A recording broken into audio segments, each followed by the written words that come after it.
ಕ್ರಿಸ್ತೇಸುವಿನ ಮಧುರ ನಾಮದಲ್ಲಿ ತಿರುಗಿ ನಿಮ್ಮೆಲ್ಲರಿಗೆ ಮುಂಜಾನೆ ವೇಳೆ ಆರಾಧನೆಯಲ್ಲಿ ನಾನು ಆಹ್ವಾನಿಸುವಂತವನಾಗಿದ್ದೇನೆ. ನಿಮ್ಮೆಲ್ಲರಿಗೆ ವಂದನೆಗಳು. ನೀವೆಲ್ಲರೂ ಈ ರೀತಿಯಲ್ಲಿ ಸೇರಿ ಬರುವಂತ ಕೃಪೆ ಕರ್ತನು ಒದಗಿಸಿದ್ದಾನೆ. परमेश्वर के नाम को धन्यवाद हो। फिर एक बार आज के सबद आराधना में हम सभी लोग इकट्ठे होने पाए, उसके वचन पर मनन करने का, उसकी आराधना करने का मौका प्रभु ने दिया। उसके नाम की स्तुति हो। हमारा दिन और समय बहुत ही ज्यादा बीत रहा है, लेकिन फिर भी हमारा चट्टान यहोवा है, हमारा गढ़ यहोवा है, हमारा सुरक्षा कवच हमारा यहोवा परमेश्वर है। उस पर निर्भर रहिएगा, उस पर अपना विश्वास, अपना ईमान रखिएगा। वो प्रभु संभालेगा, चलाएगा। ದೇವರು ನಮ್ಮ ನಡೆಸುವಂತವನಾಗಿದ್ದಾನೆ, ನಮ್ಮನ್ನು ಕಾಪಾಡುವಂತವನಾಗಿದ್ದಾನೆ. ಎಲ್ಲಾ ಸ್ಥಿತಿಗತಿಗಳಲ್ಲಿ ನಮಗೆ ಬೇಕಾಗಿರುವಂತಹ ಸಹಾಯವನ್ನು ಕೂಡ ಆತನು ಒದಗಿಸುತ್ತಾ ಬಂದಿದ್ದಾನೆ. ಆತನಿಗೆ ಕೋಟಿ ಕೋಟಿ ಸ್ತೋತ್ರಗಳಾಗಲಿ. ದೇವರ ಆಲಯಕ್ಕೆ ಬರುವಂತ ಅವಕಾಶ ಇನ್ನೂ ಜರುಗ್ತಾ ಇಲ್ಲ, ಆದ್ರೆ ದಯಮಾಡಿ ಪ್ರಾರ್ಥನೆಯಲ್ಲಿ ನೀವೆಲ್ಲರೂ ನಿರಂತರವಾಗಿರ್ಬೇಕೆಂಬುದಾಗಿ ಪ್ರಾರ್ಥಿಸ್ತಾ ಇದ್ದೇನೆ. ನಾನು ಪ್ರಾರ್ಥಿಸ್ತಾ ಇದ್ದೇನೆ. ಅನೇಕ ದೇವ ಸೇವಕರು, ಅನೇಕ ದೇವ ನಾಯಕರು ಕರ್ತನ ಬಳಿಯಲ್ಲಿ ನಾವು ಪ್ರಾರ್ಥಿಸ್ತಾ ಇದ್ದೇವೆ. ನಾವೆಲ್ಲರೂ ತಿರುಗಿ ಬಹಳ ಬೇಗನೆ ಸೇರಿ ಬರುವಂತೆ ದೇವರ ನಾಮಕ್ಕೆ ಸ್ತೋತ್ರವಾಗಲಿ. ದಿವಸ ದೇವರು ನಮ್ಮ ಜೊತೆ ಮಾತನಾಡ್ತಾನೆ ಎಂಬುದಾಗಿ ನಂಬಿ ಈ ಮುಂದಿನ ಸಮಯವನ್ನು ಕರ್ತನ ಹಸ್ತಕ್ಕೆ ಒಪ್ಪಿಸಿಕೊಳ್ಳೋಣ. ನಮ್ಮ ತಲೆಗಳನ್ನು ಬಾಗಿಸಿಕೊಳ್ಳೋಣ. ನಾವು ಪ್ರಾರ್ಥನೆ ಮಾಡೋಣ. ನಮ್ಮನ್ನು ಅತಿ ವಿಶೇಷವಾಗಿ ಪ್ರೀತಿ ಮಾಡಿಕೊಂಡು ಬಂದಂತ ಪರಮ ಪ್ರೀತಿಯುಳ್ಳ ತಂದೆಯಾದ ದೇವರೇ, ನಿನ್ನ ನಾಮಕ್ಕೆ ಸ್ತೋತ್ರವಾಗಲಿ. ಈ ಲೋಕದಲ್ಲಿ ಮಾನವನ ರೂಪವನ್ನು ಧರಿಸಿಕೊಂಡು ಈ ಲೋಕದಲ್ಲಿ ಜೀವಿಸುವುದಕ್ಕಾಗಿ, ಈ ಲೋಕದಲ್ಲಿ ಅನೇಕ ಪಾಪಿಗಳನ್ನು ರಕ್ಷಿಸಿ ಕಾಪಾಡಿದಕ್ಕಾಗಿ ಬಂದಂತ ಯೇಸುವೆ, ನಿನಗೆ ಸ್ತೋತ್ರವಾಗಲಿ. ಒಬ್ಬನಾದ್ರೂ ನಾಶವಾಗದೆ ಎಲ್ಲರೂ ನಿತ್ಯ ಜೀವನ ಪಡೆಯಬೇಕೆಂಬುದೇ ನಿನ್ನ ಉದ್ದೇಶವಾಗಿತ್ತು. ಈಗಲೂ ಅದೇ ಉದ್ದೇಶವಾಗಿದೆ ಸ್ವಾಮಿ. ಮನುಷ್ಯರಾದಂಥ ನಾವುಗಳು ಅನೇಕ ಬಲಹೀನತೆಯಲ್ಲಿರುವಂತವರಾಗಿದ್ದೇವೆ, ಅನೇಕ ಪಾಪಗಳನ್ನು ಮಾಡುವಂತವರಾಗಿದ್ದೇವೆ. ತಿಳಿದು ತಿಳಿಯದೇ ಇದ್ದಾಗಲೂ ಅನೇಕ ಸಂಗತಿಗಳಲ್ಲಿ, ಕೆಟ್ಟ ಸಂಗತಿಗಳಲ್ಲಿ ಒಳಗಾಗುವಂತವರಾಗಿದ್ದೇವೆ. ದಯಮಾಡಿ ನಿನ್ನ ಕೋಪಕ್ಕೆ ಗುರಿಯಾಗದಂತೆ ನೋಡಿಕೋ ಸ್ವಾಮಿ. ನಮ್ಮನ್ನು ಕ್ಷಮಿಸು ಎಂಬುದಾಗಿ ನಾವು ಪಶ್ಚಾತ್ತಾಪದ ಹೃದಯದಿಂದ ಬಂದಿದೆ ಆದ್ರೆ, ನಮ್ಮ ಪಾಪಗಳನ್ನು ನಿನ್ನ ಮುಂದೆ ಅರಿಕೆ ಮಾಡಿಕೊಂಡಿದೆ ಆದ್ರೆ, ನೀನು ಕನಿಕರವುಳ್ಳವನು, ನಿನ್ನ ದಯೆಯು ಕೃಪಾ ಭರಿತನು ಸ್ವಾಮಿ. ನಮ್ಮ ಎಲ್ಲ ಅಧರ್ಮಗಳನ್ನು ಸ್ವಾಮಿ, ನಮ್ಮ ಎಲ್ಲ ಅನೀತಿಯನ್ನು ತೆಗೆದುಹಾಕಿ ನಿನ್ನ ಪರಿಶುದ್ಧವಾದ ರಕ್ತದಿಂದ ತೊಳೆಯಲ್ಪಟ್ಟು ನಮ್ಮಲ್ಲಿ ಒಂದು ನೀತಿ ಸತ್ಯತೆಯನ್ನು ಉಂಟು ಮಾಡುವಂತ ಯೇಸುವೆ, ನಿನಗೆ ಸ್ತೋತ್ರವಾಗಲಿ. ಮುಂಜಾನೆ ವೇಳೆಯಲ್ಲಿ ಭಾನುವಾರದ ಆರಾಧನೆಯನ್ನು ಸ್ವಾಮಿ, ದೈವ ಸಂದೇಶವನ್ನು ಕೇಳುವಂತ ಮಕ್ಕಳಿಗಾಗಿ ಎಲ್ಲರಿಗಾಗಿ ಸ್ತೋತ್ರ ಹೇಳುತ್ತೇನೆ. ಎಲ್ಲರನ್ನು ಆಶೀರ್ವಾದ ಮಾಡುತ್ತೇನೆ ಸ್ವಾಮಿ. ನಮ್ಮ ಈ ಒಂದು ಅನೇಕ ಲಾಕ್ಡೌನ್ ನ ಸ್ಥಿತಿಗತಿಗಳಲ್ಲಿ ಹಾದು ಹೋಗುವಂತ ಮಧ್ಯದಲ್ಲಿರುವಾಗ ಅನೇಕ ದ್ವಾರಗಳನ್ನು ತೆರೆಯ ಮಾಡಿದೆ. ಅನೇಕ ರಸ್ತೆ ಬೀದಿಗಳಲ್ಲಿ ಬೇಕಾಗಿರುವಂತ ಅಂಗಡಿಗಳನ್ನು, ಬೇಕಾಗಿರುವಂತ ಸ್ಥಳಗಳನ್ನು ಸ್ವಾಮಿ, ಅನೇಕ ಸಂಗತಿಗಳನ್ನು ತೆರೆಯ ಮಾಡಿದೆ. ನಿನಗೆ ಸ್ತೋತ್ರ. ಆದರೆ ನಿನ್ನ ಆಲಯವು ತೆರೆಯಲ್ಪಡಲಿ ಸ್ವಾಮಿ. ವಿಶ್ವಾಸಿಗಳು ಕರ್ತನೆ ನಿನ್ನ ಕಡೆಗೆ ಮೊರೆ ಇಡಬೇಕು, ನಿನ್ನ ಸನ್ನಿಧಿಗೆ ಬರಬೇಕೆಂಬುದಾಗಿ ಬಯಸುತ್ತಿರುವಾಗ ಕರ್ತನೆ, ಈ ಪ್ರಾರ್ಥನೆಗಳು ನೆರವೇರಲಿ ಸ್ವಾಮಿ. ಬಹಳ ಬೇಗನೆ ನಿನ್ನ ಆಲಯಕ್ಕೆ ಬರುವಂತೆ, ನಿನ್ನ ಸನ್ನಿಧಿಯಲ್ಲಿ ನಾವು ಯಜ್ಞವನ್ನು ಸಮರ್ಪಿಸುವಂತೆ, ನಿನ್ನ ಸನ್ನಿಧಿಯಲ್ಲಿ ನಾವು ಕಾಣಿಕೆಯನ್ನು ತರುವಂತೆ, ನಿನ್ನ ಸನ್ನಿಧಿಯಲ್ಲಿ ನಾವು ಮೊಣಕಾಲುರುವಂತೆ ಸ್ವಾಮಿ, ನಿನ್ನ ಸನ್ನಿಧಿಯಲ್ಲಿ ನಾವು ಅಂತರಾಳದಿಂದ ನಿನ್ನನ್ನು ಸ್ತುತಿಸಿಕೊಂಡಾಡುವಂತ ಒಂದು ಅವಕಾಶ ಬಹಳ ಬೇಗನೆ ಮಾಡಬೇಕೆಂಬುದಾಗಿ ಪ್ರಾರ್ಥಿಸ್ತೇವೆ. ಅನೇಕರ ಜೀವಿತಗಳಲ್ಲಿ, ಅನೇಕ ಕುಟುಂಬಗಳಲ್ಲಿ ಶುಭ ಕಾರ್ಯಗಳನ್ನು ಮಾಡ್ತಾ ಇದ್ದೇನೆ, ನಿನಗೆ ಸ್ತೋತ್ರ. ಅನೇಕರ ಮನೆಗಳಲ್ಲಿ ಸ್ವಾಮಿ ನಿನ್ನ ಆಶೀರ್ವಾದಗಳನ್ನು ತರ್ತಾ ಇದ್ದೇನೆ, ನಿನಗೆ ಸ್ತೋತ್ರ. ಒಂದು ವೇಳೆ ಯಾರಾದರೂ ಕಣ್ಣೀರಿನಲ್ಲಿ ಇದ್ದಿದ್ದಾದ್ರೆ, ಅಸ್ವಸ್ಥೆಯಲ್ಲಿದ್ದರೆ, ಕಾಯಿಲೆಯಲ್ಲಿದ್ದರೆ, ಆಸ್ಪತ್ರೆಯಲ್ಲಿ ಕರ್ತನೆ ಅವರು ತಮ್ಮ ಚಿಕಿತ್ಸೆಗಳನ್ನು ಮಾಡಿಕೊಳ್ತಿದ್ದಾದ್ರೆ, ತಂದೆಯಾದ ದೇವರೇ ನಿನ್ನ ಗಾಯವುಳ್ಳ ಹಸ್ತ ಅವರ ಕಡೆಗೆ ಚಾಚು ಸ್ವಾಮಿ. ನೀನು ಅವರನ್ನು ಮುಟ್ಟಿ ಗುಣಪಡಿಸು ಸ್ವಾಮಿ. ಅವರಿಗೆ ಆರೋಗ್ಯವನ್ನು ದಯಪಾಲಿಸುವುದಾಗಿ ನಿನ್ನಲ್ಲಿ ಬೇಡುವಂತವರಾಗಿದ್ದೇವೆ. ಘನ ಮಾನ ಮಹಿಮೆ ನಿನಗಾಗ್ಲಿ. ನಿನ್ನ ದಾಸನಾದಂತ ನಾನು ಸಂಪೂರ್ಣವಾಗಿ ತಗ್ಗಿಸಿಕೊಂಡು ಬರಿದು ಮಾಡಿಕೊಳ್ಳುತ್ತೇನೆ. ನೀನೇ ಸರ್ವಸ್ವನು ಸ್ವಾಮಿ. ನನ್ನ ಬಾಯಿಗೆ ಬಾಯಾಗಿ ನಮ್ಮೆಲ್ಲರ ಜೊತೆಯಲ್ಲಿ ಮಾತನಾಡಬೇಕೆಂಬುದಾಗಿ ಘನ ಮಾನ ಮಹಿಮೆ ಪ್ರಭಾವ ಎಲ್ಲವನ್ನು ನಿನಗೆ ಮಾತ್ರ ಸಲ್ಲಿಸುತ್ತಾ ನಮ್ಮ ಕರ್ತನು ರಕ್ಷಕನಾಗಿರುವ ನಜರೇತಿನ ಯೇಸು ಕ್ರಿಸ್ತನ ಪರಿಶುದ್ಧಳ ನಾಮದಲ್ಲಿ ಪ್ರಾರ್ಥನೆಗಳನ್ನು ಅತಿ ವಿನಯದಿಂದಲೂ ಬಹು ತಾಳ್ಮೆಯಿಂದಲೂ ಬೇಡಿ ಹೊಂದಿದ್ದೇವೆ. ಆಮೇನ್. ಈ ದಿವಸ ವಾಕ್ಯದ ಧ್ಯಾನ ಲೂಕನು ಬರೆದ ಸುವಾರ್ತೆ 15ನೇ ಅಧ್ಯಾಯದ 11ರಿಂದ 19ನೇ ವಚನದವರೆಗೆ ನಾವು ಧ್ಯಾನ ಮಾಡೋಣ. आज का जो मनन है, जो लूका रचित सुसमाचार के 15वें अध्याय के 11वें पद से हम लोग ध्यान करेंगे. थोड़ा सा ध्यान में पिछले संडे के संदेश में लेकर जाना चाहूंगा. जो संदेश का जो टाइटल था, ट्रू रिपेंटेंस, ನಿಜವಾದ ಪಶ್ಚಾತ್ತಾಪ ಎಂಬುದಾಗಿ. ಆ ನಿಜವಾದ ಪಶ್ಚಾತ್ತಾಪದ ಆಧಾರದ ಮೇಲೆ ನಾನು ಒಂದು ಮೊದಲನೇ ಸಮುವೇಲನ ಪುಸ್ತಕದ ಆಧಾರದ ಮೇಲೆ ಪ್ರವಾದಿಯಾದಂತ ಏಲಿಗೆ ಮಕ್ಕಳಿದ್ರು, ಹೋಫ್ನಿ, ಫಿನೆಹಾಸ್ ಎಂಬುದಾಗಿ.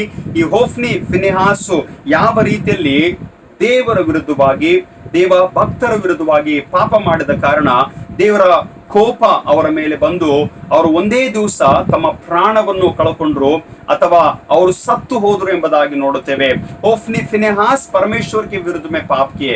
होफनी फिनेहास ने जो परमेश्वर के सन्मुख में चढ़ाए हुए भेंट को उसे परमेश्वर को ना चढ़ाते हुए अपने स्वार्थ के लिए, अपने स्व इच्छा के लिए, अपने शरीर की अभिलाषा के लिए, अपने पेट भरने के लिए वो परमेश्वर के भेंट से उन्होंने उस भोजन को उन्होंने छीना और छीनने की वजह से परमेश्वर की दृष्टि में वो दोषी ठहराए गए।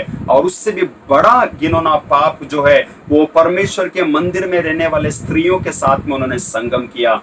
होफनी फिनेहास ಎಂಬ ಯವನಸ್ಥರು ದೇವರ ಆಲಯದಲ್ಲಿರುವಂತಹ ದಾಸ್ಯರ ಜೊತೆಯಲ್ಲಿ ಪಾಪ ಮಾಡಿದ ಕಾರಣ, ವ್ಯಭಿಚಾರ ಮಾಡಿದ ಕಾರಣ ಮತ್ತು ಇತರರನ್ನು ಕೂಡ ದುರ್ಮಾರ್ಗಕ್ಕೆ ಎಳೆದ ಕಾರಣ ದೇವರು ಅವರನ್ನು ಶಪಿಸಿದನು, ಅವರು ಸತ್ತು ಹೋದರು ಎಂಬುದಾಗಿ ನೋಡುತ್ತೇವೆ। ಪಶ್ಚಾತ್ತಾಪ ನಮ್ಮ ಜೀವಿತದಲ್ಲಿ ಇದ್ದಿದೆ ಆದ್ರೆ ದೇವರು ಒಳ್ಳೆಯದನ್ನು ಮಾಡುವಂತವನಾಗಿದ್ದಾನೆ। ಆದ್ರೆ ಪಶ್ಚಾತ್ತಾಪ ಇರದ ಕಾರಣ ತಂದೆಯು ಏಲಿ ಮಕ್ಕಳಿಗೆ ಬುದ್ಧಿ ಮಾತು ಹೇಳಿದ, ಮಕ್ಕಳನ್ನು ಎಚ್ಚರಿಸಿದ, ಆದ್ರೆ ವಾಕ್ಯದಲ್ಲಿ ಏನ್ ಕೇಳಿಸ್ಕೊಂಡು ಗೊತ್ತುಂಟ, ಆ ಮಕ್ಕಳು ತಂದೆಯ ಮಾತಿಗೆ लक्ष्य ಕೊಡಲಿಲ್ಲ। वो बच्चे जो हैं अपने पिता के बात को नहीं सुना, वो बच्चे जो है अपने पिता के प्रति आज्ञाकारी नहीं रहे, और वो बच्चे जो है अपने पिता के प्रति जो कोई भी ऐसा भय जो है उन्होंने नहीं दिखाया करके हम लोग देखते हैं। So we have one father and two sons in old testament. वो पश्चाताप के आधार पर जो पश्चाताप नहीं किए जिसका सजा उन्होंने भुगता।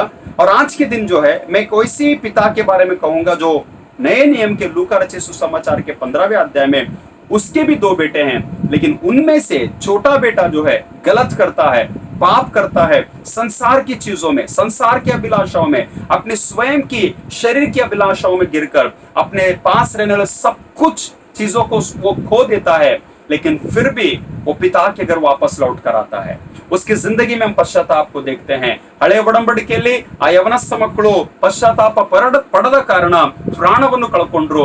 ಆದ್ರೆ ಈಗ ಹೊಸ ಒಡಂಬಡಿಕೆಯಲ್ಲಿ ತರುವಂತ ಈ ವಾಕ್ಯದ ಧ್ಯಾನದಲ್ಲಿ ತಂದೆ ಇದ್ದಾನೆ, ಆ ತಂದೆಗೆ 2 ಮಕ್ಕಳಿದ್ದಾರೆ, ಆ 2 ಮಕ್ಕಳಲ್ಲಿ ದೊಡ್ಡವನ ವಿಷಯ ಬಹುಶಃ ಒಂದು ಒಳ್ಳೆ ಸಂಗತಿಗಳನ್ನು ಬರೆಯಲ್ಪಟ್ಟಿವೆ, ಆದ್ರೆ ಚಿಕ್ಕವನ ವಿಷಯದಲ್ಲಿ ಪೋಲಿ ಹೋದ ಮಗನು, ತಪ್ಪಿ ಹೋದ ಮಗನು। ಲೂಕನು ಬರೆದ ಸುವಾರ್ತೆ 15ನೇ ಅಧ್ಯಾಯಕ್ಕೆ ಬರುವಾಗ ಯೇಸು ಸ್ವಾಮಿ ಕೆಲವು ವಿಷಯಗಳ ಮೇಲೆ ಆತನು ಬಹಳ ಒತ್ತಾಯ ಮಾಡಿ ಆತನು प्रसंगिಸುವಂತವನಾಗಿದ್ದಾನೆ। कुछ चीज के ऊपर प्रभु यीशु मसीह बहुत ही अच्छे से जोर देते हैं, और इसलिए उसका अहमियत को, उसकी इंपॉर्टेंस को समझाने के लिए प्रभु यीशु मसीह 1 ने 2 ने 3 इलस्ट्रेशन को देते हैं, 3 पैराबल्स को एक्सप्लेन करते हैं। कोई वे भेड़ के बारे में बताते हैं, कोई वे कॉइन या फिर सिक्के के बारे में बताते हैं, अब कोई वे पुत्र के बारे में बता रहे हैं। ತಪ್ಪಿ ಹೋದ ಕುರಿಯ ವಿಷಯದಲ್ಲಿ ಯೇಸು ಸ್ವಾಮಿ ಮಾತನಾಡುವಂತವನಾಗಿದ್ದಾನೆ, ತಪ್ಪಿ ಹೋದ ಅಥವಾ ಕಳ್ಕೊಂಡಿರುವಂತ ಆ ನಾಣ್ಯದ ವಿಷಯದಲ್ಲಿ ಮಾತನಾಡುವಂತವನಾಗಿದ್ದಾನೆ। ಈಗ ತಪ್ಪಿ ಹೋದ ಮಗನ ವಿಷಯದಲ್ಲಿ ಯೇಸು ಸ್ವಾಮಿ ಅನೇಕರಿಗೆ ತಿಳಿಸುವಂತವನಾಗಿದ್ದಾನೆ। ಯಾಕೆ ಯೇಸು ಸ್ವಾಮಿ ತಪ್ಪಿ ಹೋಗಿರುವಂತವರ ವಿಷಯದಲ್ಲಿ ತಿಳಿಸುವಂತವನಾಗಿದ್ದಾನೆ? क्यों प्रभु यीशु मसीह उन भटके हुए लोगों के बारे में, खोए हुए लोगों के बारे में, जो रास्ता भटक चुके हैं, जिनका ध्यान नहीं है, जिनका लक्ष्य नहीं है, उनके बारे में क्यों प्रभु यीशु मसीह जोर दे रहे हैं? क्योंकि प्रभु यीशु मसीह का संसार में आने का यही एक मकसद था। ಯೇಸು ಸ್ವಾಮಿ ಲೋಕಕ್ಕೆ ಬರುವಂತ ಒಂದೇ ಒಂದು ಉದ್ದೇಶ, ನಾನು ನೀತಿವಂತರನ್ನು ಕರೆಯುವುದಕ್ಕೆ ಬಂದವನಲ್ಲ, ಪಾಪಿಗಳನ್ನು ಕರೆಯುವುದಕ್ಕೆ ಬಂದವನು। ಮತ್ತಾಯನು ಬರೆದ ಸುವಾರ್ತೆ 9ನೇ ಅಧ್ಯಾಯ 13ನೇ ವಚನ, ಲೂಕನು ಬರೆದ ಸುವಾರ್ತೆ 19ನೇ ಅಧ್ಯಾಯ 10ನೇ ವಚನ, ಮನುಷ್ಯ ಕುಮಾರನು ಕೆಟ್ಟು ಹೋಗಿರುವುದನ್ನು ಹುಡುಕಿ ರಕ್ಷಿಸುವುದಕ್ಕೆ ಬಂದನು। परमेश्वर का पुत्र जो है, जो खोए हुए लोगों को, भटके हुए लोगों को ढूंढकर उन्हें बचाने के लिए प्रभु यीशु मसीह इस दुनिया में आया। The greatest purpose of Lord Jesus Christ is to save every human being, every mankind. ಪ್ರತಿಯೊಂದು ಮನುಷ್ಯನನ್ನು ರಕ್ಷಿಸಿ ಕಾಪಾಡಬೇಕೆಂಬುದೇ ಆತನ ಒಂದು ಉದ್ದೇಶವಾಗಿದೆ ಎಂಬುದಾಗಿ ಯೇಸು ಸ್ವಾಮಿ ಫರಿಸಾಯರ ಜೊತೆಯಲ್ಲಿ, ಶಾಸ್ತ್ರಿಗಳ ಜೊತೆಯಲ್ಲಿ ಆ ಒಂದು ಮಾತುಗಳನ್ನು ಪಾಪಿಗಳ ಜೊತೆಯಲ್ಲಿ ಕೂತ್ಕೊಂಡು ಆತನು ಊಟ ಮಾಡ್ತಾನೆ ಎಂಬುದರ ಆಧಾರದ ಮೇಲೆ ಆತನು ಚರ್ಚೆ ಮಾಡುವಾಗ ಈ 3 ಸಂಗತಿಗಳನ್ನು ಹೇಳುವಂತವನಾಗಿದ್ದಾನೆ। ಅದರಲ್ಲಿ 3 ಸಂಗತಿಗಳಲ್ಲಿ ಈ ಒಂದು ಯವನಸ್ಥನು ತಂದೆಗೆ ಬಂದು ಕೆಲವು ವಿಷಯಗಳನ್ನು ಕೇಳಿಕೊಂಡು ಆತನು ಲೋಕದ ಪಾಪಕ್ಕೆ ಒಳಗಾಗುವಂತವನಾಗಿದ್ದಾನೆ। एक बेटा जो छोटा है और दूसरा बेटा है पिता के पास में आकर कुछ मांगता है, और मांगने के वजह से जो है वो अपने जिंदगी में पाप कर बैठता है, लेकिन पाप करने के बावजूद भी सुनिएगा ध्यान से, इंसान की कमी घटिया ही है कि वो ಪಾಪ करता है. ಮನುಷ್ಯನಲ್ಲಿರುವಂತ ಬಲಹೀನತೆ ಏನು ಗೊತ್ತುಂಟಾ? ಪಾಪ ಮಾಡುವಂಥದ್ದು, ತಪ್ಪುಗಳನ್ನು ಮಾಡುವಂಥದ್ದು, ತಪ್ಪು ಕೆಲಸಗಳನ್ನು ಮಾಡುವಂಥದ್ದು, ತಪ್ಪು ಆಲೋಚನೆಗಳನ್ನು ಇಟ್ಟುಕೊಳ್ಳುವಂಥದ್ದು. That is a tendency, that is a human nature. ಎಲ್ಲ ಮನುಷ್ಯರಲ್ಲಿರುವಂತ ಬಲಹೀನವಾದಂತ ಸಂಗತಿ ಏನು ಗೊತ್ತುಂಟಾ? ಪಾಪಿಗಳು ನಾವು, ದ್ರೋಹಿಗಳು ನಾವು, ಕೆಟ್ಟದನ್ನು ಕಲ್ಪಿಸುವಂತವರಾಗಿದ್ದೇವೆ, ಕೆಟ್ಟವುಗಳನ್ನು ಆಲೋಚಿಸುವಂತವರಾಗಿದ್ದೇವೆ, ಕೆಟ್ಟ ಆಸೆ ಅಭಿಲಾಷೆಗಳನ್ನು ಇಟ್ಟುಕೊಳ್ಳುವಂತವರಾಗಿದ್ದೇವೆ, ಕೆಟ್ಟ ವಿಚಾರಗಳಲ್ಲಿ ಬಿದ್ದು ಪಾಪಗಳನ್ನು ಮಾಡುವಂತವರಾಗಿದ್ದೇವೆ. ನಾವು ಕೆಟ್ಟವರು, ಆದರೆ ತಂದೆಯಾದ ದೇವರು ಒಳ್ಳೆಯವನು, ಪರಿಶುದ್ಧನು, ಪವಿತ್ರನು, ನೀತಿವಂತನು, ಮಾಡಬೇಕೆಂದಿದ್ದ ಕೇಡಿಗೆ ಮನಮರಗುವಂತ ದೇವರಾಗಿದ್ದಾನ್ರಿ. The nature of God is to forgive. You know, if God's willing, I am led by the Holy Spirit, पवित्र आत्मा से मैं अगुवाई हो रहा हूँ कि बीते हुए संडे में एक जवानों के बारे में बताया, आज एक जवान के बारे में बताऊंगा, और प्रभु की मर्जी रही तो आने वाले संडे में उस पिता के क्वालिटीज के बारे में मैं जरूर बताऊंगा. But to understand the heart of God is to forgive all of us. ತಂದೆಯಾದ ದೇವರ ಮನಸ್ಸು ಏನು ಗೊತ್ತುಂಟಾ? ಕಳೆದ ಪ್ರಸಂಗದಲ್ಲಿ ನಾನು ಬಹಳ ಶಾರ್ಪ್ ಆಗಿ, ಬಹಳ ಬಲವಾಗಿ ಅನೇಕರ ಹೃದಯಗಳಲ್ಲಿ ದೇವರು ಮಾತನಾಡಲಿ ಎಂಬುದಾಗಿ ತಿಳಿಸ್ಕೊಟ್ಟೆ. ಆದ್ರೆ ಈ ದಿವಸ ನಾನು ಪ್ರೇರೇಪಿಸುವಂತ, ನಿಮಗೆ ಬಲವನ್ನು ನೀಡುವಂತ, ನಿಮ್ಮನ್ನು ಎಚ್ಚರಿಸುವಂತ ಸಂಗತಿ ಏನು ಗೊತ್ತುಂಟಾ? ನಮ್ಮ ದೇವರು ಕ್ಷಮಿಸುವಂತ ದೇವರಾಗಿದ್ದಾನೆ. And when he will forgive when will return to God. ಯಾವಾಗ ನಾವು ದೇವರ ಕಡೆಗೆ ತಿರುಗಿಕೊಳ್ಳುತ್ತೇವೋ ಆವಾಗ ಆತನು ಕ್ಷಮಿಸುವಂತ ದೇವರಾಗಿದ್ದಾನೆ. ಅದರಿಂದ ಕೇಳಿಸ್ಕೊಳ್ರಿ, ಆ ತಂದೆಯ ವಿಷಯದಲ್ಲಿ, ಆ ದೇವರ ವಿಷಯದಲ್ಲಿ, ಆ ತಂದೆಯ ಗುಣಲಕ್ಷಣಗಳ ವಿಷಯದಲ್ಲಿ ನಾವು ದೇವರ ಚಿತ್ತವಿದ್ದಿದೆ ಆದ್ರೆ ಡೆಫಿನೆಟ್ ಆಗಿ ಮುಂದಿನ ಭಾನುವಾರ ಧ್ಯಾನ ಮಾಡೋಣ. ಆದ್ರೆ ದಿವಸ ಯವನಸ್ಥನ ಬಗ್ಗೆ ಕೇಳಿಸ್ಕೊಳ್ಳೋಣ. There are 3 points about this young man. इस जवान के बारे में 3 बातें हैं जो मैं बताना चाहूंगा. The first thing, his demand. Second thing, his situation. And third thing is written. ಅವನ ಕೇಳಿರುವಂಥದ್ದು, ಅವನು ಬಯಸಿರುವಂಥದ್ದು, ಅವನ ಪರಿಸ್ಥಿತಿ ಮತ್ತು ಅವನು ತಿರುಗಿ ಬಂದದ್ದು.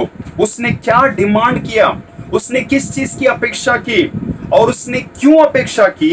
क्योंकि ये जो अपेक्षा की, सुनिएगा ध्यान से, जब वचन में हम लोग पढ़ते हैं तो एक दिन अचानक से बेटा आकर पिता से कहता है कि डैडी, मेरे हिस्से का जायदाद सब कुछ मुझे लौटा दे, ನನಗೆ ಸಿಗಬೇಕಾದಂತ ನನ್ನ ಆಸ್ತಿಯನ್ನು ನನಗೆ ಕೊಡು, ನನ್ನ ಆಸ್ತಿಯಲ್ಲಿ ಬರತಕ್ಕ ಪಾಲನ್ನು ಕೊಡು ಎಂಬುದಾಗಿ ಕೇಳಿಕೊಳ್ಳುವಾಗ Bible is so clear. You know, it is not explaining कि क्या उनके बीच में चर्चा हुआ, डिस्कशन हुआ, बेटा अभी तुझे क्या जरूरत है.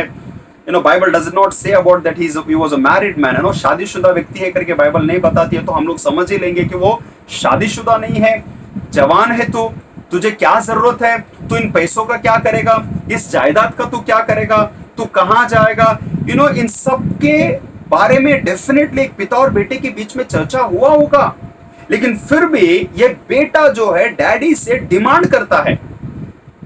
ಕೆಲವು ಸಲ ಬಹಳ ಮಕ್ಕಳು ನೋಡ್ರಿ ನಮ್ ಅಪ್ಪನವ್ರ ಹತ್ರ ಡಿಮಾಂಡ್ ಮಾಡ್ತಾರ. ಅವ್ರಿಗೆ ಅದ್ ಮಾಡಿದೆ, ನನಗೇನ್ ಮಾಡಿದೆ, ಅವ್ರಿಗೆ ಅದು ಕೊಟ್ಟಿದೆ, ನನಗೇನ್ ಕೊಟ್ಟಿದೆ, ಇದು ನಂದು, ಇದು ನನಗೆ ಬೇಕು, ಇದು ನನ್ನ ಆಸ್ತಿ, ಇದು ನನ್ನ ಪಾಲು, ಇದು ನನ್ನ ಮನೆ ಎಂಬುದಾಗಿ ಬಹಳ ಸ್ಥಳಗಳಲ್ಲಿ ನಮ್ಮ ಕ್ರೈಸ್ತ ಸಮಾಜದಲ್ಲಿ, ಅಣ್ಣ ತಮ್ಮಂದಿರ ಮಧ್ಯದಲ್ಲಿ, ತಂದೆ ಮಕ್ಕಳ ಮಧ್ಯದಲ್ಲಿ ಅನೇಕ ಈ ರೀತಿಯ ಘೋರ ಯುದ್ಧ ಉಂಟ್ರಿ. ಬಹುಶಃ ಮಕ್ಕಳು ತಂದೆ ತಾಯಿಗಳ ಹತ್ರ ಡಿಮಾಂಡ್ ಮಾಡ್ತಾ ಇರ್ಬೋದು, ತಂದೆ ತಾಯಿಗಳು ಮಕ್ಕಳ ಹತ್ರ ಡಿಮಾಂಡ್ ಮಾಡ್ತಾ ಇರ್ಬೋದು. ಈ ಡಿಮಾಂಡ್ ಎಂಬುದಾಗಿ ಹೇಳುವಾಗ ಬಯಸ್ತಾ ಇದ್ವಿ, ಬೇಡ್ತಾ ಇದ್ವಿ, ಕೇಳಿಕೊಳ್ತಾ ಇದ್ವಿ. ಮತ್ತು ಯಾವುದು ಈ ಮಗನು ಕೇಳಿಕೊಂಡು ತಂದೆಗೆ ಅದು ಆಶ್ಚರ್ಯಜನಕವಾಗಿತ್ತು. ಅಂಡ್ ದಟ್ ಇಸ್ ವಾಟ್ ಮುಂದೆ ವಾಕ್ಯ ಏನ್ ಬರೋದು ಗೊತ್ತುಂಟಾ?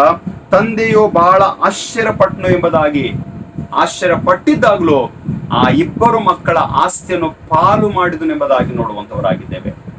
ನಮ್ಮ ಜೀವಿತದಲ್ಲಿ ನಮಗೆ ಬೇಕಾಗಿರ್ಲಾರ್ದಂತ ಸಮಯದಲ್ಲಿಯೂ ಕೂಡ ನಾವು ಅನೇಕ ಸಂಗತಿಗಳನ್ನು ಡಿಮಾಂಡ್ ಮಾಡಿ ತೆಗೆದುಕೊಳ್ಳುವಂತವರಾಗಿದ್ದೇವೆ. सुनिएगा, बहुत सारे जवान ऐसे हो सकते हैं अपने लाइफ में कुछ चीजों का हम लोग डिमांड करते हैं और वो चीज, वो समय, वो टाइम हमारे जिंदगी में नहीं आया रहता है, लेकिन फिर भी उसे पाने की अपेक्षा रखते हैं.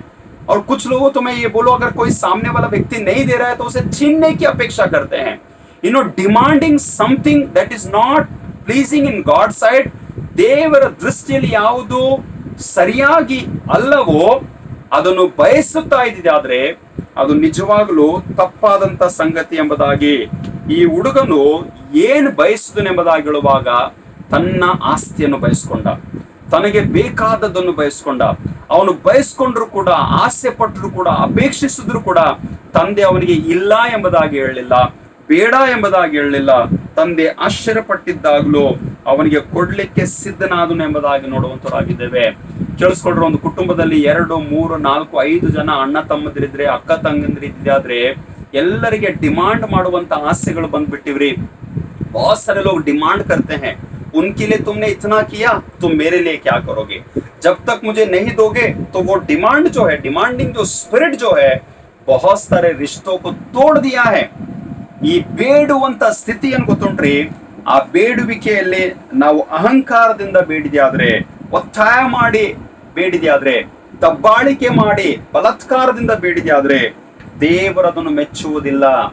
ಬಹಳ ಜನ ಬೇಡುವಾಗ ಹೇಗೆ ಬೇಡ್ಕೊಳ್ತಾರೆ ಗೊತ್ತುಂಟ? ಯಾಕೆ ಬೇಡ್ಕೊಳ್ತಾರೆ? ಯಾಕಂದ್ರೆ ಅವರಲ್ಲಿ ಸ್ವಾರ್ಥತೆ ಉಂಟು. They have a selfish motive.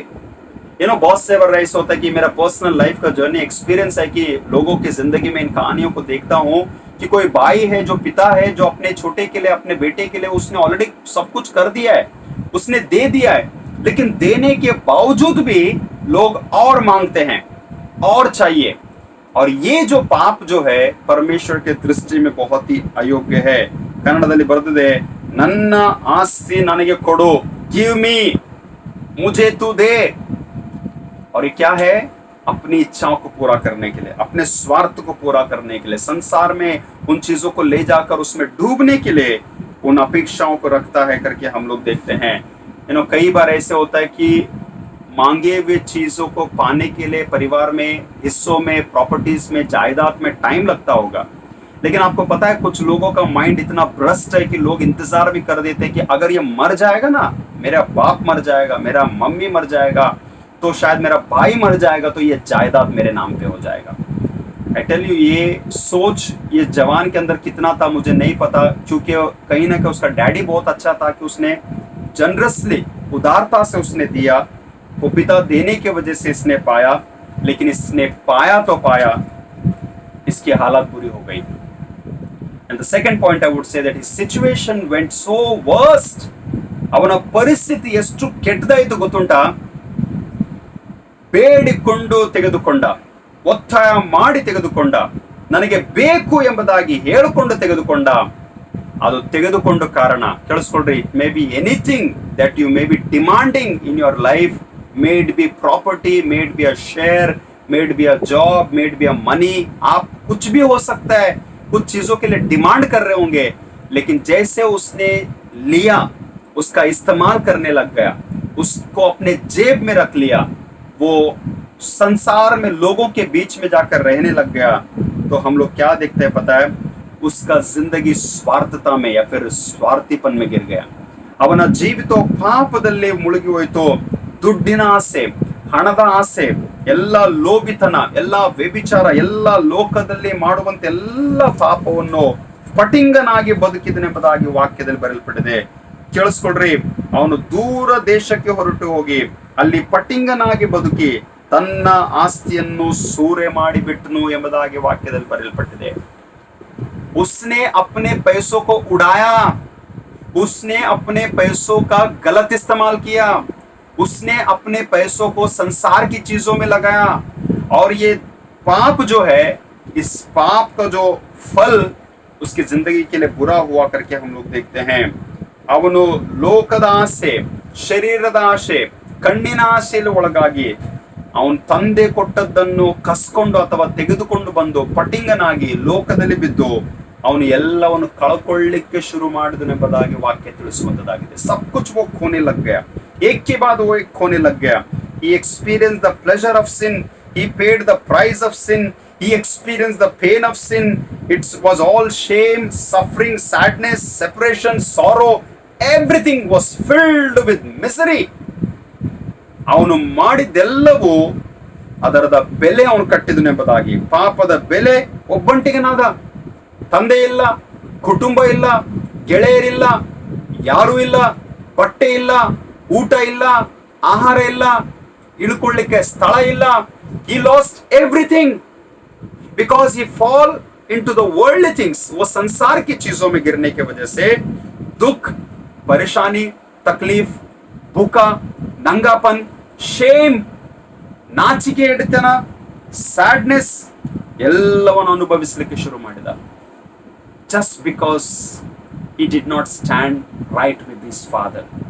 ತನ್ನ ತಂದೆಯ ಜೊತೆಯಲ್ಲಿ ನಡೆಯಲಾರದ ಕಾರಣ, ತನ್ನ ತಂದೆಗೆ ಸನ್ಮಾನಿಸದ ಕಾರಣ, ತನ್ನ ತಂದೆಗೆ ವಿರುದ್ಧವಾಗಿ, ತಂದೆಯ ಚಿತ್ತಕ್ಕೆ ವಿರುದ್ಧವಾಗಿ ನಡ್ಕೊಂಡ ಕಾರಣ ಅವನು ಇವೆಲ್ಲ ಪಾಪದಲ್ಲಿ ಬಿದ್ದು ಅವನ ಪರಿಸ್ಥಿತಿ ಎಷ್ಟು ಕೆಟ್ಟು ಹೋಯ್ತು ಗೊತ್ತುಂಟಾ? he lost everything, उसने सब कुछ खोया. और बाइबल बताती है जब उसने सब कुछ खो दिया, सब कुछ गवा दिया, उसे खाना भी नसीब नहीं था. और जब खाना नसीब नहीं है, उसको जॉब नहीं है, काम नहीं है, तो बाइबल बताती है कि अकाल पड़ गया, लोगों का रहने का हालात बुरा हुआ और वो जाकर सुअरों के बीच में काम करने लगा. ಹಂದಿಗಳ ನಡುವೆ ಹೋಗಿ ಮಧ್ಯದಲ್ಲಿ ಹೋಗಿ ವಾಸ ಮಾಡಕ್ಕೆ ಶುರು ಮಾಡಿದ್ದಾರೆ. ಅವನ ಅಪ್ಪನ ಮನೆಯಲ್ಲಿ ಆಸ್ತಿ ಉಂಟು, ಕೆಲಸಗಾರರಿದ್ದಾರೆ, ದಾಸಿಯರಿದ್ದಾರೆ, ಎಲ್ಲ ಸವಲತ್ತುಗಳು ಉಂಟು. ಅವನ ಅಪ್ಪನ ಮನೆಯನ್ನು ಕಳ್ಕೊಂಡು ಅವನು ರಸ್ತೆಗೆ ಬಂದು ಬೀದಿಯಲ್ಲಿ ಬಿದ್ದು, ರಸ್ತೆಯಲ್ಲಿ ಅಥವಾ ಆ ಒಂದು ಹಂದಿಗಳನ್ನು ಸಾಕುವಂತ ಸ್ಥಳದಲ್ಲಿ ಬಿದ್ದು, ವಾಕ್ಯ ಏನ್ ಬರೆದು ಗೊತ್ತುಂಟ? ಕೇಳಿಸ್ಕೊಳ್ರಿ. ಆ ಮನುಷ್ಯನು ಹಂದಿಗಳನ್ನು ಮೇಯಿಸುವುದಕ್ಕೆ ಅವನನ್ನು ತನ್ನ ಹೊಲಗಳಿಗೆ ಕಳಿಸಿದನು. ಹೀಗಿರಲಾಗಿ ಹಂದಿ ತಿನ್ನುತ್ತಿದ್ದ ಕಾಯಿಗಳನ್ನಾದ್ರೂ ತಿಂದು ಹಸಿವನ್ನು ತೀರಿಸಿಕೊಳ್ಳಬೇಕೆಂದು आशे पट्टनु. Do you understand the situation? उसके हालात को समझने की कोशिश कीजिएगा. अपने पिता के विरुद्ध में गया, अपने परिवार के विरुद्ध में गया, परमेश्वर के विरुद्ध में गया, और उसकी हालात इतनी बुरी हो गई कि वो सुअरों के बीच में जाकर गिरा. और सुअरों को जो भोजन डाला जाता था, एटलीस्ट उस भोजन को तो खाकर मैं जी लूं, ऐसी सोच भी उसके अंदर आ गई. It is so sad that someone who commits sin against God. अब सुनेगा, एक बेटे जो थे होफनी फिनेहास, उन्होंने पिता की बात को नहीं माना. उन्होंने परमेश्वर के भंडार से छीनने की कोशिश की. उन्होंने परमेश्वर के द्वार में या फिर जगह में रहने वाले उन स्त्रियों के साथ में व्यभिचार किया, संगम किया, और उनकी मौत जो है एक ही दिन में 2 लोग एक साथ मर गए. पिता ने उन्हें समझाया, पिता ने उन्हें बताया, पिता ने उन्हें सचेत किया, लेकिन पिता का अनादर किया उन्होंने. आज एक पिता को याद कर रहा है, और जब वो याद कर रहा है, वो सुअरों के बीच में है, वो बुरे हालात में है, वो गरीबी में है, वो गंदगी में है, वो कीचड़ में है, वो पाप में डूबा है. और क्या कहता है पता है? सुनेगा. He demanded something, he fell into a very worse situation, but now he is returning back. He is returning back. वो वापस आ रहा है, अपने सोच में वापस आ रहा है, अपने डिसीजन में वापस आ रहा है, अपने अपने अपने घर के लिए वापस आ रहा है. ಅವನು ಎಲ್ಲದರಲ್ಲಿ ಹಿಂತಿರುಗಿ ಬರ್ತಾ ಇದ್ದಾನ್ರಿ. ಅವನ ನಿರ್ಣಯಗಳಲ್ಲಿ ಹಿಂತಿರುಗುತ್ತಾ ಇದ್ದಾನೆ, ಅವನ ಮನಸ್ಸಿನಲ್ಲಿ ಹಿಂತಿರುಗುತ್ತಾ ಇದ್ದಾನೆ, ಅವನ ಅಪ್ಪನ ಮನೆ ಕಡೆಗೆ ಹಿಂತಿರುಗುತ್ತಾ ಇದ್ದಾನೆ, ಅವನ ಹೃದಯದಲ್ಲಿ ದೇವರ ಕಡೆಗೆ ಹಿಂತಿರುಗುತ್ತಾ ಇದ್ದಾನೆ. And what is a turning back? You know, the Bible says very clearly. ವಾಕ್ಯ ಎಷ್ಟು ಚೆನ್ನಾಗಿ ಬರೆಯಲ್ಪಟ್ಟಿದೆ ಗೊತ್ತುಂಟಾ? ಆಗ ಅವನಿಗೆ ಬುದ್ಧಿ ಬಂತು. Listen to this very carefully. अगर हिंदी में एक्सप्लेन करो, इंग्लिश में भी बहुत ही अच्छा लिखा है. when he came to his senses, जब उसे अक्कल आई, जब उसे समझ आई, यावाग ಅವನಿಗೆ बुद्धि ಬಂತು. my point is here, when the man returns to God, you know, कब इंसान परमेश्वर की तरफ मुड़ता है पता है? जब उसे अक्कल आती है, जब उसे समझ आती है. आज लोगों के अंदर यही सबसे बड़ा कमी है कि they lost their senses. They don't realize their mistakes. लोगों को अपने गलतियों का एहसास नहीं हो रहा है, लोगों को अपने गुनाहों का एहसास नहीं हो रहा है, लोगों का अपने पापों का भी एहसास नहीं हो रहा है, क्योंकि उनके अंदर का जो एहसास है, जो बुद्धि है, जो समझ है, वो मर चुका है. Listen to this very carefully. You cannot have an experience of repentance until and unless you come to your senses. ಎಲ್ಲಿಯವರೆಗೆ ನಿನಗೆ ನಿನ್ನ ಜೀವಿತದಲ್ಲಿ ದೇವರ ಕಡೆಗೆ ಬುದ್ಧಿ ಬರಲ್ವೋ, ಪಶ್ಚಾತ್ತಾಪ ಜರುಗುವುದೇ ಇಲ್ಲ. And every time when I pray, I come to my knees and I say, Lord, उस चुंगी लेने वाले व्यक्ति के समान मैं प्रार्थना करता हूँ, उस दाऊद के समान मैं प्रार्थना करता हूँ, और ये कहता हूँ कि प्रभु मुझ पापी पर दया कर परमेश्वर, मैंने तेरे विरुद्ध में पाप किया है, तेरे पवित्रता के विरुद्ध में पाप किया है. आज लोगों को बुद्धि होना बहुत जरूरी है. बुद्धि न होने की वजह से, समझ न होने की वजह से, अपनी भाषा में बोलो अक्कल न होने की वजह से, कितने बड़े पाप कर रहे हैं पता है? ना आप परमेश्वर के दास की तरफ लौट कर आते हो, ना आप परमेश्वर के मंदिर द्वार की तरफ लौट कर आते हो, ना आप स्वर्गीय पिता की तरफ लौट कर आ पा रहे हो। लेकिन प्रेज गॉड, खुदा की मर्जी इस बेटे के लिए बहुत विशेष था। वो अपने बुद्धि, अपने सेंसस में आया, उसे लगा कि मेरे पिता के घर जाना है। ಅವನಿಗೆ ಬುದ್ಧಿ ಬಂತು, ನನ್ನ ತಂದೆಯ ಬಳಿಲಿ ಎಷ್ಟೋ ಮಂದಿ ಕೂಲಿ ಆಳುಗಳಿಗೆ ಬೇಕಾದಷ್ಟು ಆಹಾರವಿದೆ, नानाद्रू ಇಲ್ಲಿ हसीविंद सायुत्तेने, मैं तो यहाँ पर भूखा मर रहा हूं ना। अब आगे सुनिएगा, जब उसे अक्ल आई उसने एक प्रार्थना किया, और वो प्रार्थना क्या थी पता है?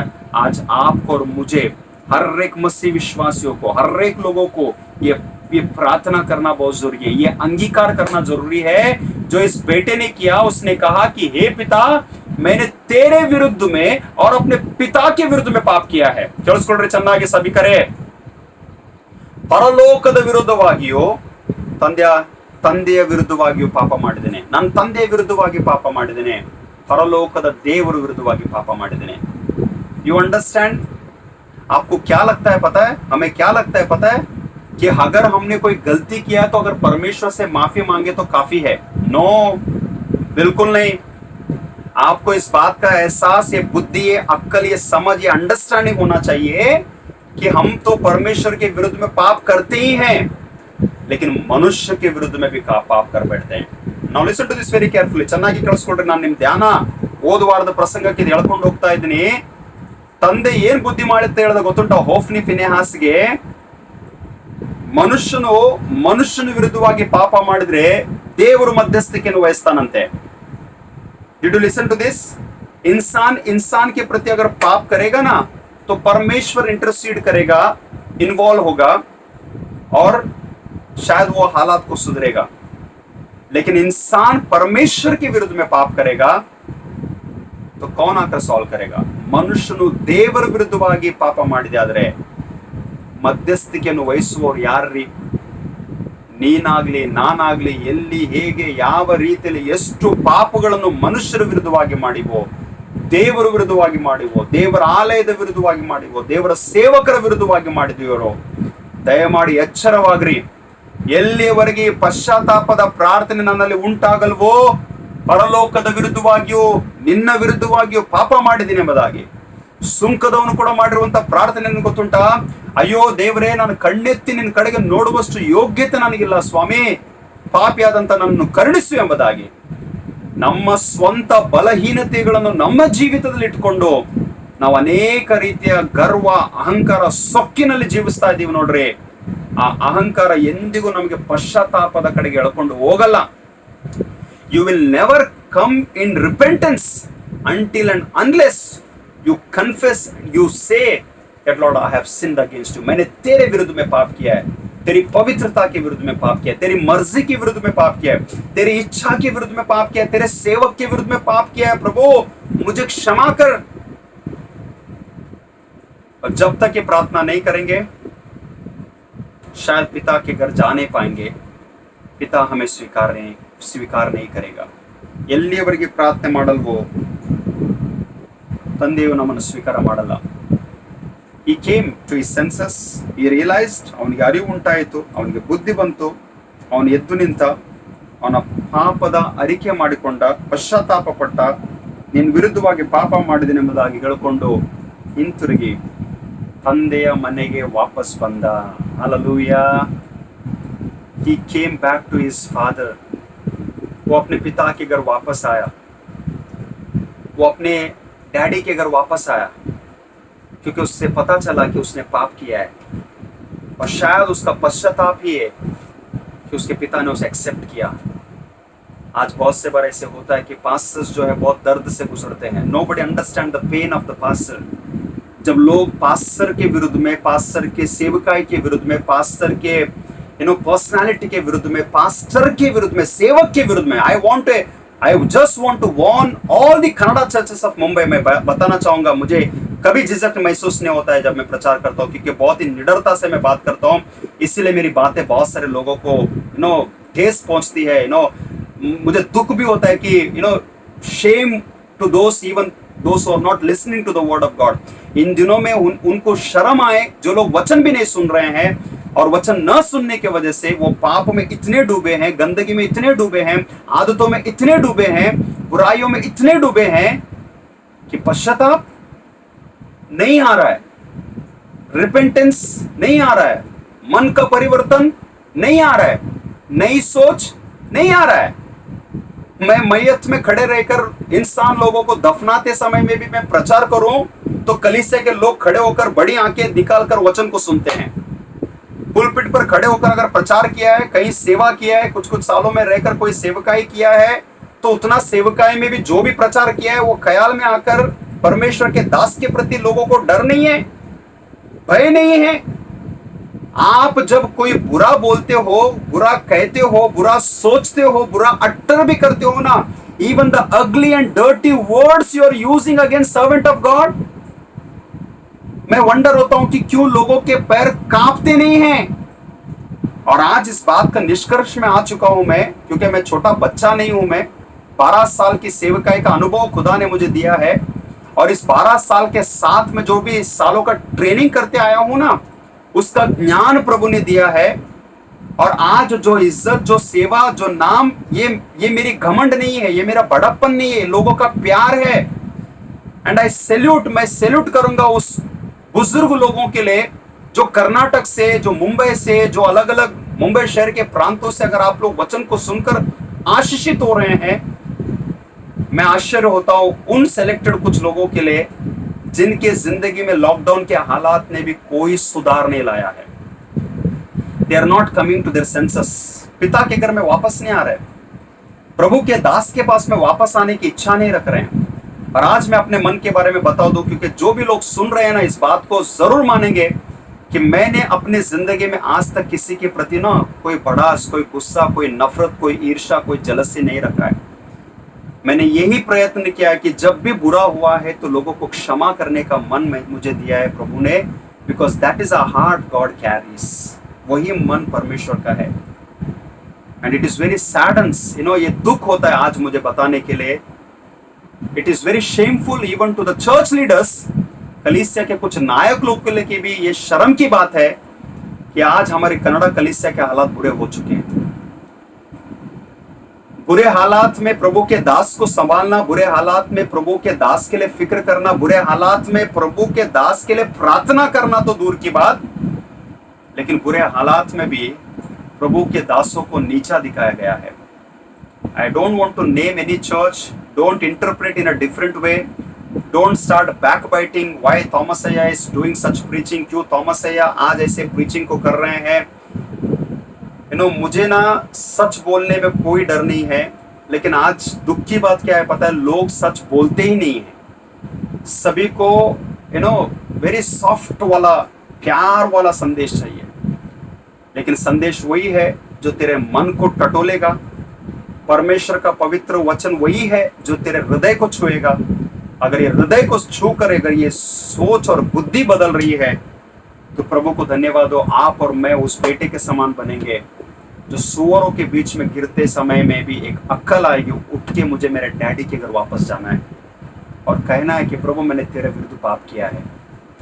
I just want to invite all the people, मैं सारे लोगों को मैं न्योता दूंगा और कहूंगा कि आओ प्रभु के पास, लौटो, मन फिराओ, हृदय को बदलो, परिवर्तन करो, पश्चाताप करो, परमेश्वर की तरफ मुड़ो। The greatest preaching what the Lord has done, मत्ती रचित सुसमाचार के 3-4 अध्याय में जो प्रभु यीशु मसीह अपनी सेवकाई को शुरुआत करते हैं, the kingdom of God is near, देवर राज्य ಸಮೀಪವಾಗಿದೆ, ಕರ್ತನ ಕಡೆಗೆ ತಿರುಗಿಕೊಳ್ಳ್ರಿ। ತಿಂಗಳ ದಿನಮಾನಗಳಿಂದ ಹೇಳಿ ಪ್ರಸಂಗ ಮಾಡಿ ಮಾಡಿ ಮಾಡಿ ಎಲ್ಲ ಮುಕ್ತಾಯವಾಗಿದೆ। ಬಹಳ ಜನ ಪಾದ್ರಿಗಳೇ ಆಲೋಚನೆ ಮಾಡ್ಕೊಳ್ತಾ ಇದ್ವಿ, ಇನ್ನೇನ್ ಪ್ರಸಂಗ ಮಾಡ್ಬೇಕಪ್ಪ ಮೊಬೈಲ್ಗಳಲ್ಲಿ ಮುಂದೆ ಕೂತ್ಕೊಂಡು। कुछ लोगों ने तो ये भी बोल दिया कि पास्टर लोग कर क्या रहे हैं, घर विजिट तो कर नहीं रहे हैं, मोबाइल के सामने बैठकर एक प्रचार कर रहे हैं, वो तो कोई भी कर लेगा। और ये कोई भी करने के लिए 4-4 साल 6-6 साल का ट्रेनिंग का जो समय बिता के आए हैं ना, ये कचरे का वैल्यू नहीं है। जो कचरे का वैल्यू में लोग ला के रखे हैं ना, उसका दाम, उसका मोल, उसका कीमत जो है वो खुदा जानता है। जो जिंदगी हमने निकाला है, जो ट्रेनिंग हमने किया है, जो समर्पण हम रखते हैं, जो सेवा हम करते हैं, I want to tell and warn every believer, every member of the church, stop speaking about your pastor. अपने पास्टर का अनादर करना बंद कर दो, क्योंकि मैं नहीं जानता आने वाले दिनों में परमेश्वर अगर आप और मेरे जिंदगी में अगर पश्चाताप नहीं देखा, कौन से स्थिति में लाकर आपको और मुझे खड़ा करेगा, मैं नहीं जानता। मेरा हिसाब मुझे देना है, आपका हिसाब आपको देना है, और आप और मिलकर यही करें कि परमेश्वर की उपस्थिति में आए, उसे माफ़ी मांगे और कहे कि प्रभु मैं तेरे भवन में आना चाहता हूँ, तेरे घर वापस आना चाहता हूँ, तेरे दास के पास में वापस जाना चाहता हूँ, मुझे माफ़ कर प्रभु, मैंने तेरे विरुद्ध पाप किया है, तेरे लोगों के विरुद्ध में, तेरे दास के विरुद्ध में पाप किया है, तेरे बेटे के विरुद्ध में पाप किया है, अपने डैडी के विरुद्ध में पाप किया, अपने भाई के विरुद्ध में पाप किया है। जो भी इंसान के विरुद्ध में पाप करता है, उस इंसान के प्रति जाकर उस पाप को अंगीकार करना बहुत ही ज़रूरी है। वही पश्चाताप है, वही सच्चा पಶ್ಚಾತ್ತಾಪ है, ಅದೇ ನಿಜವಾದಂಥ ಪಶ್ಚಾತ್ತಾಪ। ಈ ಪಶ್ಚಾತ್ತಾಪ ದೇವರು ನಮಗೆ ಕೊಡಲಿ। ಸುಮ್ಮನೆ ಮಾತಾಡಬೇಕಂತೇಳಿ, ಪ್ರಸಂಗ ಮಾಡಬೇಕಂತೇಳಿ, ಏನೋ ಜರುಗಿದೆ, ಏನೋ ಆಗಿದೆ ಅಂತ ಹೇಳ್ಕೊಂಡು ಸುಮ್ಮನೆ ಅಯ್ಯ ಪ್ರಸಂಗ ಮಾಡಿ ಮುಗಿಸ್ತಾ ಇದ್ದಾನೆ ಅಂತ ಹೇಳ್ಕೊಂಡು ಇಂಟರ್ಪ್ರೆಟ್ ಮಾಡಬೇಡ್ರಿ। I am speaking with burden, I am speaking with compassion, I am speaking with the pain कि अगर हम नहीं कहेंगे तो कौन कहेगा, अगर हम नहीं सिखाएंगे तो कौन सिखाएगा। लोग भूल गए हैं कि आपका पास्टर जो है आपका आत्मिक पिता है, आपका पास्टर जो है आपका आत्मिक पिता है, चाहे वो उम्र में कितना भी छोटा क्यों ना हो। ನಿಮ್ಮ ಪಾಸ್ಟರ್ ನಿಮಗೆ ಆತ್ಮೀಯ ತಂದೆ ಆಗಿದ್ದಾನೆಂಬುದಾಗಿ ಮರಿಬೇಡ್ರಿ। ದೇವರಿಗೆ ಸ್ತೋತ್ರ। ನಮ್ಮ ಸೀನಿಯರ್ ಅಯ್ಯಗಳಾಗಲಿ, ನಾವಾಗಲಿ ಅನೇಕರು ನಮ್ಮ ಸೇವೆ ಯಾತ್ರೆಯಲ್ಲಿ ಅನೇಕ ಅನುಭವಗಳಿಂದ ಹಾದು ಹೋಗ್ತಾ ಇದ್ದೀವಿ। ಆದರೆ praise Lord, this is our cross, ಇದೇ ನಮ್ಮ ಶಿಲುಬೆ, ನಾವು ಹೊತ್ಕೊಂಡು ಮುಂದೆ ಸಾಗ್ತಾ ಇದ್ದೀವಿ। ನಮ್ಮನ್ನು ನಾವು ದೇವರ ಹಸ್ತಕ್ಕೆ ಒಪ್ಪಿಸ್ಕೊಡ್ತಾ, ದೇವರು ನಿಮಗೂ ಸಹಾಯ ಮಾಡಲಿ, ಆಶೀರ್ವಾದ ಮಾಡಲಿ, ಸ್ಥಿತಿಗತಿಗಳು ಸರಿಯಾಗ್ಲಂತ ಪ್ರಾರ್ಥನೆ ಮಾಡ್ರಿ, ಕಾಣಿಕೆಗಳನ್ನು ಸಮರ್ಪಿಸ್ರಿ। ಕೊಡುವಂಥ ಮನಸ್ಸು ದೇವ್ರು ಯಾರಿಗೆ ಕೊಟ್ಟಿದ್ದಾನೆ ನೋಡ್ರಿ, ಅವರೇ ಕೊಡ್ತಾರೆ, ಉದಾರವಾಗಿ ಕೊಡ್ತಾರೆ। ಅವ್ರು ಕೊಟ್ಟ ಮೇಲೆ ಕೂಡ ಪ್ರಶ್ನೆ ಮಾಡಲ್ಲ, ಅವ್ರು ಇನ್ನೂ ಹೆಚ್ಚು ಕೊಡುವಂಥವರಾಗಿದ್ದಾರೆ। ಆದ್ರಿಂದ ಕೊಡ್ರಿ, ನಿಮಗೆ ಕೊಡಲ್ಪಡುವಂಥದ್ದು, ಕೊಡ್ರಿ, ನಿಮಗೆ ಇನ್ನೂ ಹೆಚ್ಚಾಗಿ ಕೊಡಲ್ಪಡುವಂಥದ್ದಾಗಿದೆ। ಬಿತ್ತರಿ, ಆವಾಗಲೇ ನೀವು ಕೊಯ್ಯುವ್ರಿ ಎಂಬುದಾಗಿ ಪ್ರೇರೇಪಿಸ್ತೀನಿ। ವರ್ಷ ಮುಗಿಯಕ್ಕೆ ಬಂತು, 9-10 ತಿಂಗಳುಗಳಾಗಿವೆ। 2020ನೇ ವರ್ಷದ ಕಾಣಿಕೆ ಬಹಳ ಜನ ಬಾಕಿ ಇಟ್ಕೊಂಡಿವಿ। ದೇವರಿಗೆ ಸಲ್ಲಿಸುವುದನ್ನು ನಮ್ಮ ಜೇಬಲ್ಲಿ ಇಟ್ಕೊಂಡು, ನಮ್ಮ ಬ್ಯಾಂಕಲ್ಲಿ ಇಟ್ಕೊಂಡು, ನಮ್ಮ ಪರ್ಸ್ನಲ್ಲಿ ಇಟ್ಕೊಂಡು ನಮ್ಮ ಹೊಟ್ಟೆ ತುಂಬಿಸ್ಕೊಡ್ತಾ ಇದ್ವಿ। ದೇವರ ಆಲಯ ಮುಚ್ಚಲ್ಪಟ್ಟಿದೆಯೋ, ಸೇವಕರು ಕೆಲಸ ಮಾಡ್ತಾ ಇದ್ದಾರೋ, ಅವೆಲ್ಲ ಚರ್ಚೆ ಮಾಡೋದು ನಿಲ್ಲಿಸ್ರಿ। ದೇವ್ರ ಕಾಣಿಕೆ ಮುಟ್ಸ್ರಿ, ಸಭೆಗೆ ಮುಟ್ಸ್ರಿ, ಸಭಾ ನಾಯಕರಿಗೆ, ಸಭಾ ಹಿರಿಯರಿಗೆ ಮುಟ್ಸ್ರಿ। ಎಲ್ಲೆಲ್ಲಿ ಯಾರ್ಯಾರಿಗೆ ಹೇಗೆ ಹೇಗೆ देवर आत्मा सहाय ಮಾಡುತ್ತಾನೋ, जिस किसी को भी परमेश्वर ने ये गट्स, जो हिम्मत, ये मन दिया है, तो आपको जो भेंट है ना, चाहे वो 2 साल 1.5 साल का, ये बहुत शर्म की बात है कि कितने साल से आप और मैं बाकी रखे हैं, but still whatever belongs to God you have to give it. जो भी परमेश्वर से बिलोंग करता है वो दीजिएगा, प्रभु उसको आशीषित करेगा। ನಿಮ್ಮ ಕಾಣಿಕೆಯನ್ನು ಸಭೆಗೆ ಮುಟ್ಸ್ರಿ, ಆದಷ್ಟು ಮಟ್ಟಿಗೆ ಬೇಗನೆ ಮುಟ್ಸಿ ನೀವು ದೇವರಿಂದ ಅದ್ಭುತ ಆಶೀರ್ವಾದಗಳನ್ನು ಹೊಂದಿರಿ ಎಂಬುದಾಗಿ ನನ್ನ ಒಂದು ಪ್ರಾರ್ಥನೆ ಆಗಿದೆ। ದೇವರು ಈ ಹಾಡಿನ ಮೂಲಕ ನಿಮ್ಮನ್ನು ಆಶೀರ್ವಾದ ಮಾಡಲಿ। ಕಾಣಿಕೆಯನ್ನು ಕರ್ತನಿಗೆ ಸಮರ್ಪಿಸೋಣ।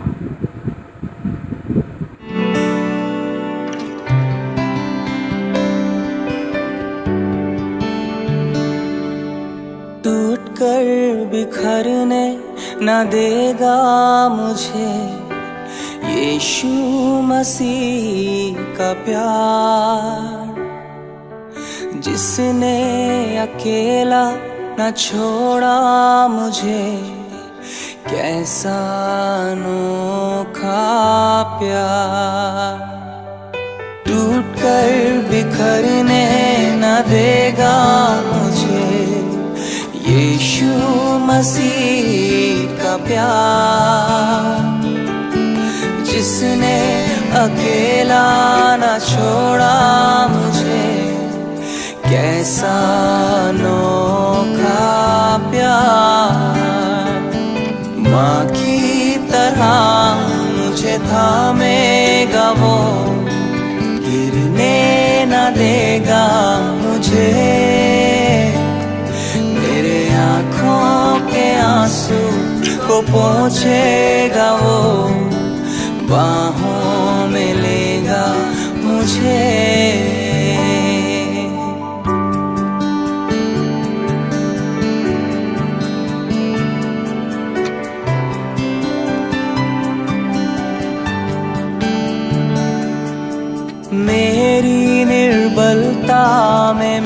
मेरी सामर्थ यीशु मसीह का प्यार, जिसने अकेला न छोड़ा मुझे, कैसा अनोखा प्यार।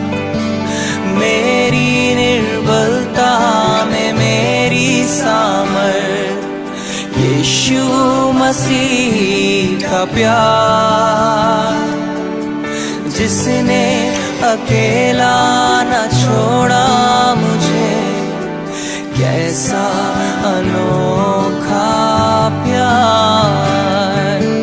माँ की तरह मुझे थामेगा वो, गिरने न देगा मुझे।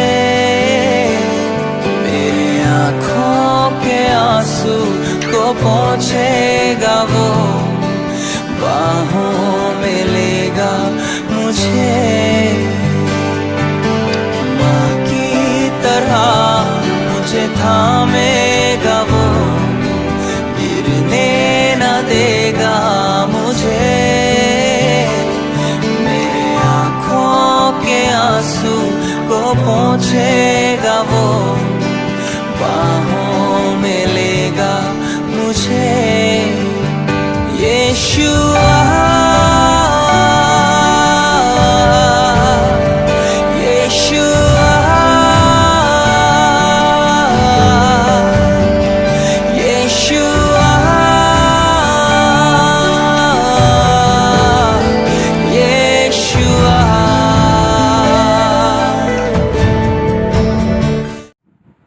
ತಲೆ ಬಾಗಿಸ್ಕೊಳ್ಳೋಣ, ಪ್ರಾರ್ಥನೆ ಮಾಡೋಣ. ಈ ಕಾಣಿಕೆಯನ್ನು ಕರ್ತನ ಹಸ್ತಕ್ಕೊಪ್ಪಿಸಿಕೊಟ್ಟು ನಾವು ಕರ್ತನ ಆಶೀರ್ವಾದ ಹೊಂದಿಕೊಳ್ಳೋಣ. ಪ್ರೀತಿ ಸ್ವರೂಪನಾದ ತಂದೆಯಾದ ದೇವರೇ, ನಿನ್ನ ನಾಮಕ್ಕೆ ಸ್ತೋತ್ರವಾಗಲಿ. ದಯಪಾಲಿಸಿರುವಂತ ಈ ಒಂದು ಒಳ್ಳೆ ವಾಕ್ಯಕ್ಕಾಗಿ. ನಿನ್ನ ವಾಕ್ಯದಲ್ಲಿ ಜೀವ ಉಂಟು, ಬಲ ಉಂಟು, ಎಚ್ಚರಿಕೆ ಉಂಟು ಸ್ವಾಮಿ. ಅನೇಕರು ಅಲಕ್ಷ್ಯ ಭಾವದಿಂದ, ಅನೇಕ ರೀತಿಯ ಅವಮಾನದ ಜೀವಿಸ್ತಾ ಇರ್ತೇವೆ ಸ್ವಾಮಿ. ದಯಮಾಡಿ ನಮ್ಮನ್ನು ಕ್ಷಮಿಸು. ಮನುಷ್ಯನು ಏನ್ ಮಾಡ್ತಿದ್ದಾನೆಂಬುದಾಗಿ ಅವನು ಅರಿಯನು ಸ್ವಾಮಿ. ಒಬ್ಬನು ಪಾಪ ಮಾಡ್ತಾ ಇದ್ದ ಅವನ ಜೊತೆಯಲ್ಲಿ ಅನೇಕರನ್ನು ದುರ್ಮಾರ್ಗಕ್ಕೆ ಎಳೆಯುವಂತ ಜನರು ಕೂಡ ಪಾಪದಲ್ಲಿ ಬಿದ್ದಿದ್ದಾರೆ, ಮೋಸತನದಲ್ಲಿ ಹೋಗಿದ್ದಾರೆ. ಕರ್ತನೆ, ದಯಮಾಡಿ ಕರ್ತನೆ, ನಮ್ಮ ಸಭೆಗಳನ್ನು ಎಚ್ಚರಿಸು, ಸಭೆಯ ನಾಯಕರನ್ನು ಎಚ್ಚರಿಸು, ಸಭೆಯವರಿಗೆ ಬುದ್ಧಿ ಕೊಡು, ಜ್ಞಾನ ಕೊಡು ಸ್ವಾಮಿ. ನಾವು ಪಾಪದಲ್ಲಿ, ಲೋಕದ ಆಸೆಗಳಲ್ಲಿ, ಅಭಿಲಾಷೆಗಳಲ್ಲಿ, ಲೋಕದ ಸಂಗತಿಗಳಲ್ಲಿ, ಲೋಕದ ಮಾತುಗಳಲ್ಲಿ ಮುಳುಗಿದ್ಯಾದ್ರೆ ಸ್ವಾಮಿ, ನಮ್ಮ ಸ್ಥಿತಿ ಯಾವಾಗ ಎಲ್ಲಿ ಆ ಹೊಲಸಾಗಿರುವಂತ ಹಂದಿಯ ಸ್ಥಳದಲ್ಲಿ ಬಂದು ಬೀಳುತ್ತದೋ ನಮ್ಗೆ ಗೊತ್ತಿಲ್ಲ ಸ್ವಾಮಿ. ಆದ್ರೆ ಅದು ಬರೋಕ್ಕಿಂತ ಮುಂಚೆ ನಮ್ಮನ್ನು ಎಬ್ಬಿಸು, ಎಚ್ಚರಿಸು, ನಿನ್ನ ಬಳಿಗೆ ಕರ್ಕೊಂಡು ಬಾ ಸ್ವಾಮಿ. ಪಶ್ಚಾತ್ತಾಪದ ಹೃದಯದಿಂದ ಯಾರ್ಯಾರು ನಿನ್ನ ಬಳಿಯಲ್ಲಿ ಬಂದಿದ್ದಾರೋ ಎಲ್ಲರನ್ನು ಸ್ವೀಕಾರ ಮಾಡು, ಆಶೀರ್ವಾದ ಮಾಡು. ನಮ್ಮ ಪಾಪಗಳು ತೊಳೆಯಲ್ಪಡಲಿ ಸ್ವಾಮಿ. ನಿನ್ನ ವಿಷಯದಲ್ಲಿ ಅರ್ಥ ಮಾಡಿಕೊಳ್ಳುವಂತ ಒಂದು ಮನಸ್ಸು ಇನ್ನು ಹೆಚ್ಚಾಗಿ ನಮಗೆ ದಯಪಾಲಿಸು. ಅನೇಕರು ಯಥಾರ್ಥ ಮನಸ್ಸಿನಿಂದ ಕಾಣಿಕೆಗಳನ್ನು ಕೊಡುತ್ತಿದ್ದಾರೆ. ಇವರ ಕಾಣಿಕೆಯನ್ನು ಸ್ವೀಕಾರ ಮಾಡು, ಇದನ್ನು ಆಶೀರ್ವಾದ ಮಾಡು. ಇದನ್ನು ನಿನ್ನ ಸೇವೆಯಲ್ಲಿ ಹೆಚ್ಚೆಚ್ಚಾಗಿ ಉಪಯೋಗಿಸುವಂಬುದಾಗಿ ಪ್ರಾರ್ಥಿಸ್ತೇನೆ. ಕಾಣಿಕೆ ಕೊಟ್ಟಂತ ಎಲ್ಲ ಪ್ರಿಯ ಮಕ್ಕಳನ್ನು ಅತಿ ವಿಶೇಷವಾಗಿ ಆಶೀರ್ವಾದ ಮಾಡುತ್ತಾ ಯೇಸು ಕ್ರಿಸ್ತನ ದಿವ್ಯ ನಾಮದಲ್ಲಿ ಪ್ರಾರ್ಥನೆಗಳನ್ನು ಬೇಡಿ ಹೊಂದಿದ್ದೇವೆ. ಆಮೆನ್. ಈ ದಿವ್ಯವಾದ ಪ್ರೀತಿಗೆ ನಾ ಬದಲೇನು ಕೊಡುವೆ, ಸಂಪತ್ತು ಪ್ರಾಣ ಯಾವತ್ತು ಕೊಟ್ಟಾಗ್ಯೂ ಏನು ಸಾಲದು. ಆಮೆನ್. ವಿಶ್ವಾಸದಿಂದ ಕರ್ತನ ಆಶೀರ್ವಾದ ಹೊಂದಿಕೊಳ್ಳೋಣ. ನಮ್ಮ ಕರ್ತನಾದ ಯೇಸು ಕ್ರಿಸ್ತನ ಕೃಪೆಯು, ತಂದೆಯಾದ ದೇವರ ಪ್ರೀತಿಯು, ಪರಿಶುದ್ಧಾತ್ಮನ ಅನ್ಯೋನ್ಯತೆ, ಸಹವಾಸವು, ಐಕ್ಯತೆಯು, ಪರಲೋಕದ ಶಾಂತಿಯು, ಸಮಾಧಾನವು, ಸಮೃದ್ಧಿಯ ಜೀವಿತವು ನಿಮ್ಮೆಲ್ಲರಲ್ಲಿ ಎಲ್ಲಾ ವಿಶ್ವಾಸಿಗಳೊಂದಿಗೆ ಇಂದಿಗೂ ಎಂದೆಂದಿಗೂ ಸದಾ ಕಾಲವು ನೆಲೆಗೊಂಡಿರಲಿ. ಆಮೆನ್.